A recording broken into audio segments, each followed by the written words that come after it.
안녕하세요, 닥터인입니다. 이번에는 약물요법에 대해서 한번 알아보려고 하는데요. 오늘도 전문가 한 분 모셨습니다. 반갑습니다. 안녕하세요. 네, 선생님 먼저 소개 부탁드릴게요. 저는 대한비만연구의사회장 김민정입니다. 네, 그동안 선생님 저희가 이 식단과 운동에 대해서 알아봤는데요. 이번에는 또 좀 더 전문적으로 약물에 대해서 한번 알아보려고 하는데, 보통 많은 분들이 비만 치료에 쓰이는 약물 하면 식욕 억제제를 가장 먼저 떠올리시거든요. 어떤가요? 식욕 억제 기능만 있는 건가요?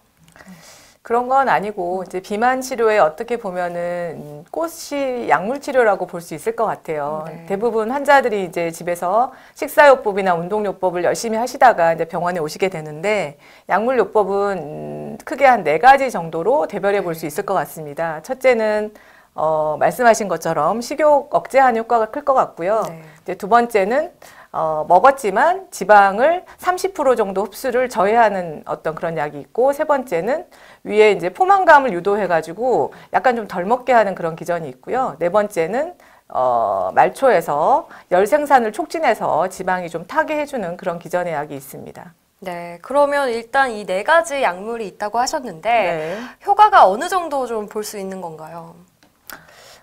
효과는 3개월에 5 내지 10%의 체중 감량을 하면 저희가 효과가 있다고 판단을 합니다. 그래서 저희가 진짜 환자를 볼 때 좀 이제 답답한 것은 사실은 70kg 환자가 왔는데 한 4kg 체중 감량이 있다고 해서 환자가 과연 만족할까? 요건 조금 의심스러운 부분인 것 같고, 그래서 실질적으로는 우리가 약물 치료에 5 내지 10%만 있으면 효과가 있다고 하지만 그때그때 환자하고 상담을 해서 그 환자의 이제 기준에 맞춰서 좀 체중을 빼야 될 것 같습니다. 네. 어떤 분들이 일단 약물 치료를 해야 되는지도 궁금해요. 네, 체질량 지수가 25 이상일 때 비만인데 우리나라 같으면 그 23 이상이면서 당뇨나 고혈압이나 고지혈증이나 이런 어떤 질환이 있는 환자들이거나 체질량 지수 25 이상인 환자들에게 있어서 약물 치료를 하게끔 되어 있습니다. 네, 선생님 대표적으로 이렇게 처방되는 약물이 어떤 게 있을까요? 이제 비만 약물은 저희가 단기 처방하는 약물이 있고 장기 처방하는 약물이 있는데, 단기 처방하는 약물은 대개 3개월 이내로 이제 써야 되는 약물이기도 하고요.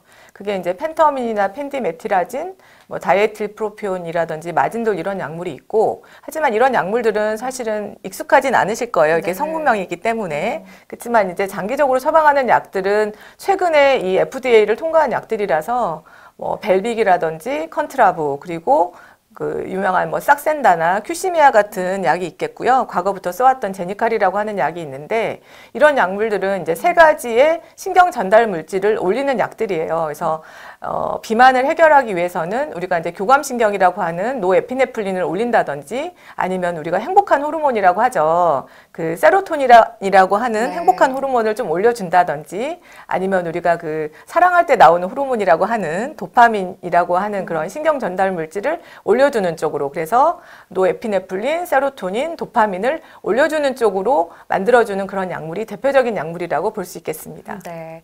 그리고 시중에 이 다이어트 보조식품이 또 많이 이제 팔리고 있어요. SNS에도 유행이 많이 되고 있고, 이런 보조식품들이 다이어트에 정말 도움이 될지도 궁금한데요.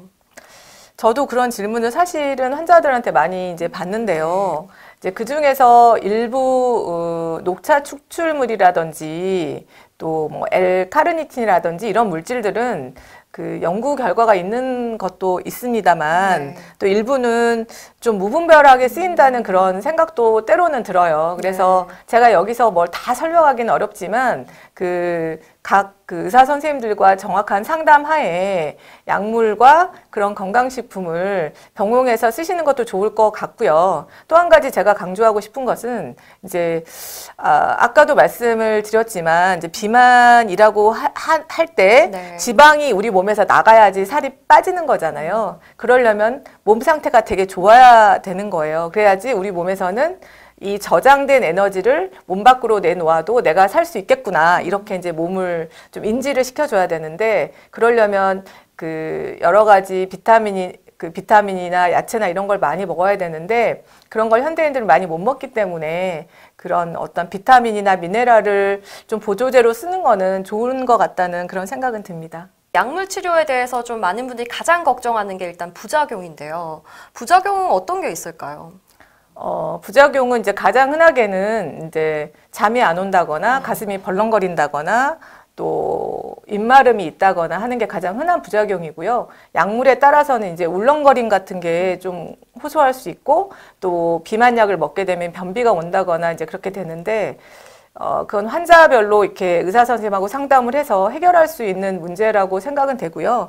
대개는 가장 문제가 되는 거는 이제 잠이 안 오는 부작용, 요게 좀 문제가 되는 것 같아요. 그래서 저 같은 경우도 좀 환자를 볼 때 처음에 이제 상담을 할 때 환자한테 워낙에 불면이 있는지 상담을 해서 그런 환자 같으면 아예 이제 그런 약은 처방하지 않고 좀 잠이 도리어 잘 오는 약으로 처방한다거나 이렇게 하고요. 이제 울렁거림 같은 경우는 또 약에 따라서 약간 이제 뭐 식사와 함께 약을 복용하라거나 이런 식으로 약간 이제 지침을 줘서 그 부작용을 이렇게 해결할 수 있도록 합니다.